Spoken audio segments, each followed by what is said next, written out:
Hello students.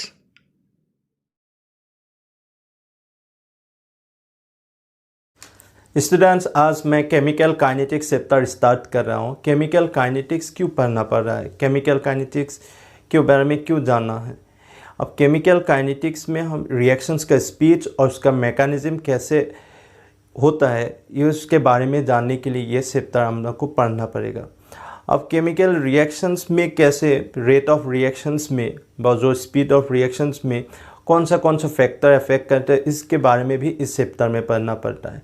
अब ये chemical kinetics का मेन टर्म जो रेट ऑफ रिएक्शंस है, रेट ऑफ रिएक्शंस पर आता हूँ। रेट ऑफ रिएक्शंस का मतलब क्या है?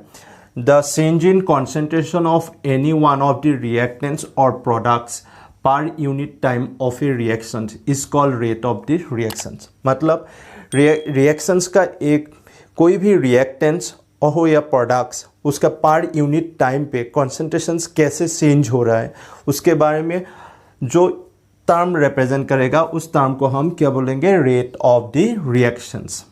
अब एक रिएक्शंस कंसिडर करते हैं ए गोज टू बी। अब इस रिएक्शंस में हम रेट ऑफ डिसअपियरेंस ऑफ ए लिख रहे हैं, मतलब ए मतलब रिएक्टेंस। अब रिएक्टेंस के बारे में लिखें तो change in concentration of A divided by time taken. इसके डेफिनेशन के ऊपर बेस करके हमसे ऐसे लिखा, change in concentration of A divided by time taken. मतलब एक पार्टिकुलर टाइम पे कितना कॉन्सेंट्रेशन ऑफ रिएक्टेंट कितना चेंज हो रहा है उसके बारे में हम डिफाइन कर रहे हैं। अब इसके लिए हम क्या लिखेंगे? Equals minus del a by del t, minus del a by del t.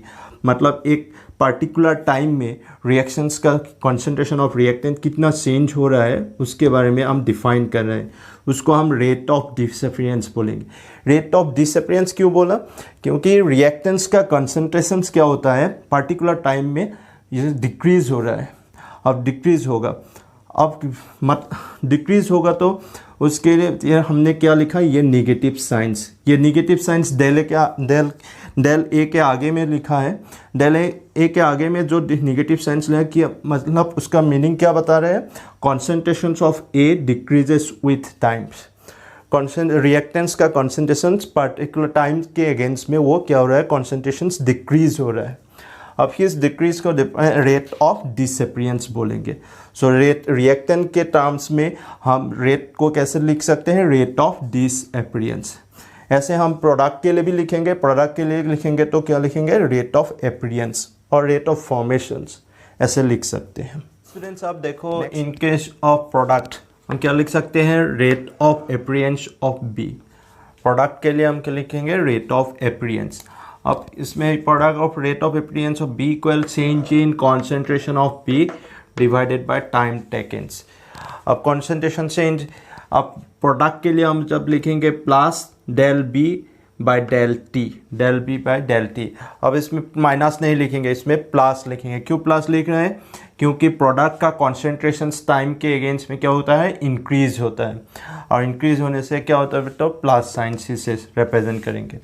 अब रेट इक्वल हम लिख सकते हैं, रेट इक्वल ऐसे जो general reaction A goes to B लिखा था तो रेट इक्वल लिख सकते हैं minus del A by del T equal plus del B by del T. यही है रेट ऑफ रिएक्शंस को एक्सप्रेस कर सकते हैं हम रिएक्शन के लिए। अब unit of rate of reactions क्या होगा? R equal mole litre inverse second inverse, और लिख सकते हो mole litre inverse minute inverse, mole litre inverse hour inverse, ऐसे लिख सकते हो। क्योंकि concentrations by time, concentrations molarity में एक्सप्रेस करेंगे तो क्या होगा? मोल पर लीटर। सो मोल पर लीटर पर second, mole litre inverse minute inverse, mole litre inverse hour inverse.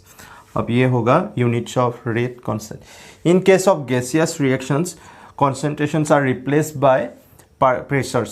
सो रिएक्शंस के लिए तब unit of rate of reactions होगा एटीएम सेकेंड इनवर्स और एटीएम मिनट इनवर्स। एक एग्जांपल लेके जिसको रेट को एक्सप्रेस करते हैं। नंबर 1 एग्जांपल्स है NO2 plus CO product formation हुआ है, carbon dioxide CO2 and nitric oxide NO form हुआ है। अब इसके लिए रेट लिखेंगे तो क्या होगा? NO2 रिएक्टेंट है इसलिए minus del NO2 by del T। ये CO भी रिएक्टेंट है so minus del CO by del T। Minus क्यों लिखा? ये रिएक्टेंस क्या होता है, कॉन्सेंट्रेशंस डिक्रीज होता है टाइम के अगेंस्ट पे। अब ये CO2 प्रोडक्ट है प्लस डेल CO2 कॉन्सेंट्रेशंस, ये स्क्वायर ब्रैकेट कॉन्सेंट्रेशन रिप्रेजेंट करता है, del CO2 by del T plus del NO by del T। ऐसे हम रेट को एक्सप्रेस कर सकते हैं पर्टिकुलर एक रिएक्शंस के लिए। ऐसे नेक्स्ट एग्जांपल में देखो 2HI से product hydrogen and iodine product formation हो रहा है। अब इसको रेट एक्सप्रेशन में एक्सप्रेस करने के लिए हम कैसे लिख सकते हैं, rate equal 1/2 del H by del T, del H2 by del T equal del I2 by del T। अब इस HI को रिएक्टेंट है तो इसके लिए minus del H by del T लिखा, लेकिन इसमें एक कोफिशिएंट है 2।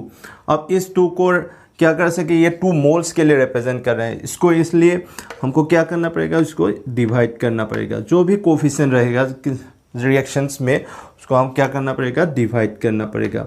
इधर 3 होगा तो 1/3 होगा, 2 होगा तो 1/2 हुआ। ऐसे हम लिख सकते हैं मोल्स, इसके लिए 2 मोल्स के लिए वो रिप्रेजेंट कर रहा है। अभी ये 1 मोल्स के रिप्रेजेंट से इसको इक्वल करना है, इसलिए 1/2 लिखा है।